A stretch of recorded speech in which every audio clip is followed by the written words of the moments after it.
Okay, Ella, as you know, the deadline for this project is the end of the month, so we'd better plan it well. Yes, I've already been thinking along those lines, and I've decided we should divide this project into 3 phases. The pre-phase, then phase 1, and then phase 2, with strict deadlines involved for each one. Given that we have to finish this quickly, that sounds good. Tell me more. The pre-phase is the simplest. We just need to allocate a space or a place to do our planning, and this space will need to be quite big. Sure, and we have to decide on the equipment needed as well. Remember the last project when we didn't have enough projectors to present our ideas? We lost lots of time there. Yes, that was a bad start. That's why, after the pre-phase is finished, I've allocated a mere 3 days for phase 1. That will involve drawing the plans. We'll need Jenna to help us. And Marco. Yes, but not Susan. Susan is just far too busy to participate, as much as I'd like her in the team. Let's just take Fred instead. He'll do. Sure, Fred's not as experienced as Greg, but I agree he'll do fine for this job. Then it's straight into phase 2. Collecting, collating, analysing and preparing the final report. Can we do that in 5 days? I think that's optimistic, which is why I scheduled 6. That's almost a week. Do we have that much time? We do, and with the right people, 6 days should see the job done. Who are the people for this phase? Arthur and Rob, right? No, Arthur's got other things to do, and Rob's on leave, so Mike alone will be the main man on this part. He's done it before, so it should be fine. But he may need some help with the smaller tasks. Someone who is good with detail and procedures. Peter's not free at the moment, so I can arrange Leo to chip in some time and advice. Leo's very useful, particularly under pressure. And that's everything sorted. Well done, Ella. This report should certainly be ready in time. Okay, Ella, you've done a good job with the basic time frame of this project, but what about specifics? What sort of specifics? Well, things like information gathering. Are we going to use questionnaires like we did last time? I was thinking of using the internet to ask people to give their views, but you often get such silly responses when you do that. I'm of the view that the best way to find out things is to ask people directly, so that's what we'll do. Okay, but that will take longer. We'll probably even have to do some of the work at home. No, I don't think so, as long as we stay back at work for some after-hours meetings. Well, that's better than coming in early. No one functions well in the morning. Also, the final report will need at least 2 appendices. Not only that, we'll have to attach a small booklet to the end, containing printouts of the relevant parts from all the foreign websites we accessed. That will take even more time. Are you sure we can meet this deadline? Yep, I've worked it all out, and I'm confident we can do it. Phase 1 should be finished by the 5th, leaving Phase 2 to begin about the 8th or 9th. Now, there's a public holiday on the 10th, meaning that everything should be able to be submitted on the 15th. And after that, we can relax and celebrate on the 25th when the design division gives us approval to go ahead. Ha! You're assuming that the design division will approve this, and that's not guaranteed at all. Oh, come on, Marcus, be positive. You know this should be approved. In fact, I'm even planning the celebration when this is all over. Oh, yeah? What's on the agenda, then? Well, we definitely don't want to party in the office, do we? We'll want to get away from this place, and we're all too busy with our own lives and families to find a mutual time free for a dinner party. So I thought we'd just buy some nice expensive gifts for everyone who participated. We can just give these to the people here in the office. That sounds fine to me, but make sure they're not too expensive. The budget department will never approve the cost. Don't worry, I know how much I can get away with. All right, I'll leave that with you. Hello there. I was asked to tell you about the extent of the damage to the main building caused by the recent storm. Oh, that's right. I take it that most of the damage is just to the main building? It is indeed, since the building is so old. However, luckily, the damage is minor, and all of it can be fixed in 1 day, given that we have 5 people in our team. What will you be doing first? I understand you start at 8 in the morning. That's right. And we were going to remove the fallen tree, but we've been told there are exams that morning, and I'm sure the sound of those saws and other heavy equipment will disturb all the students. So instead we'll fix that leaky roof.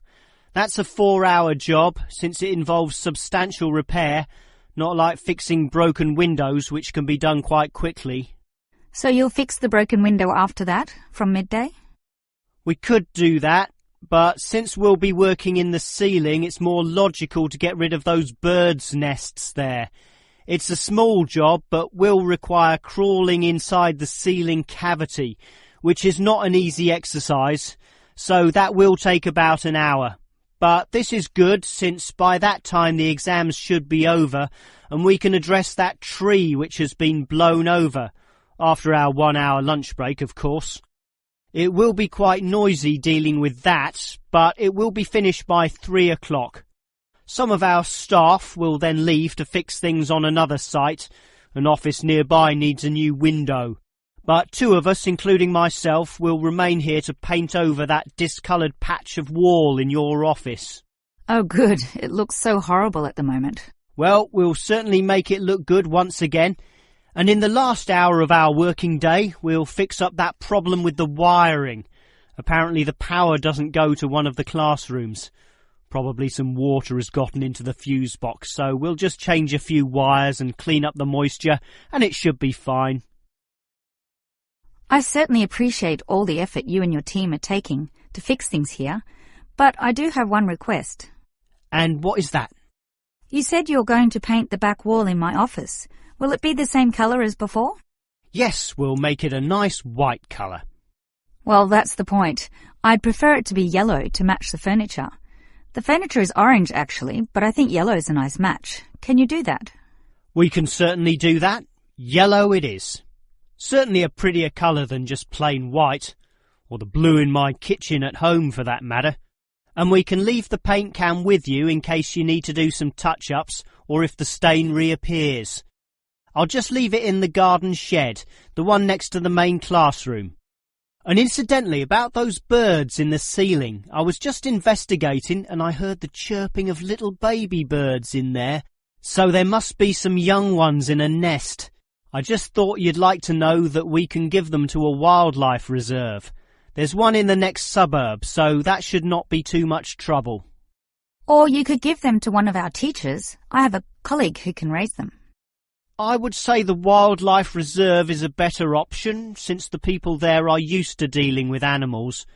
And as for that fallen tree, we'll cut it up into small pieces, and that can be firewood in my house, so that won't be wasted either, although the smoke will cause some pollution. But I have a special licence for my fireplace, so no one can object to that. I've noticed also that the university has a garden bin for the smaller items, leaves and sticks and bark and so on. So we can dispose of material in that also. You do have some waste piles out the back, but a proper garden bin means that the material will be recycled, and that's better for the environment, so you can rest assured we will use that. Well, gentlemen, we've almost finished our second semester at this university. What do you think of all the courses we attend? On the whole, I'd say they're quite good, apart from social history, which I find to be a little too inexact. Yes, the lecturer's style is also very, very dull. I certainly agree with you there, although I would say that the textbook is more interesting. Welfare State. The subtitle says, An Examination of Social Development in the 20th Century. Yes, Welfare State is a good book, but look how many pages it has. 458! I agree. It's just too long to be easily read. Far too long, although it's certainly well written in parts. Yes, and if you compare it to the textbook for cultural studies, what's it called? Inner Views, I think. No, that's the book for media studies, and we finished that subject last semester. The book you're thinking of is In Perspective. Oh, sorry, you're right. In Perspective. And the subtitle says, A Comparison of Social Groups. Somewhat interesting, wouldn't you say? Well, mildly so, as is the subject, dealing as it does with such a wide variety of issues. But the book itself certainly oversimplifies a very complex subject. I agree. I also got annoyed at its constant oversimplification. Life is more complicated than what it suggests. Yes, but what you call oversimplifying may well be considered clarifying. Look at this other textbook, Government in Action. Some may say that it also oversimplifies, but it must do so in order to present a coherent picture of an equally complex subject. Government in Action? Which subject? It's the textbook for political theory. Oh, I hate politics. That's why I don't like the active leadership subject either. And most of the stuff in that political theory textbook is based on the American system. You see, it's written by Americans, so it's not even relevant to us here. I'd agree with you there. It's not relevant to us at all, since our government uses the Westminster system. Yes, I suppose that is a problem. Well, it seems we all have certain criticisms about the textbooks we're using, but at the same time we all like some elements, at least, of the subjects we're studying. What's your favourite subject, David? I'm not sure. I like political theory, but... Cultural studies is by far the best, even better than political theory, which I also like, but just not as much. Why do you say that, Steve? I was thinking perhaps social history is worth considering as best. Social history is good, but I made my choice because the subject is relevant to this modern society. But so is social history, and I like the historical element, which the other subjects lack. Even political theory examines history only briefly and in a very narrow way, so I'd say social history is the most rewarding for me. What about you, Susan? I think social history is certainly very good, but political theory is, in fact, the best, since basically every human system boils down to politics. So, despite a certain irrelevancy in the details, the basic message remains as relevant as ever. Oh, Susan, you can't be serious. Let's ask Olive again. She's over there. Olive! Which subject do you think is the best? Ah, a difficult question. I'm very interested in culture, so cultural studies is certainly my cup of tea. But I'm politically active also, and hope to pursue this as a career. So political theory would be the one I'd pick. I don't believe it. Even with that irrelevant textbook? Don't listen to him, Olive. You have a right to your own opinion. If you consider the farms of old, the type your father or grandfather grew up on, they were small and labour-intensive, requiring lots of workers. In addition, they often had a diversity of products, be that animal or vegetable, say cows and sheep, or oranges and lemons, with some peaches and a few chickens on the side for the production of eggs.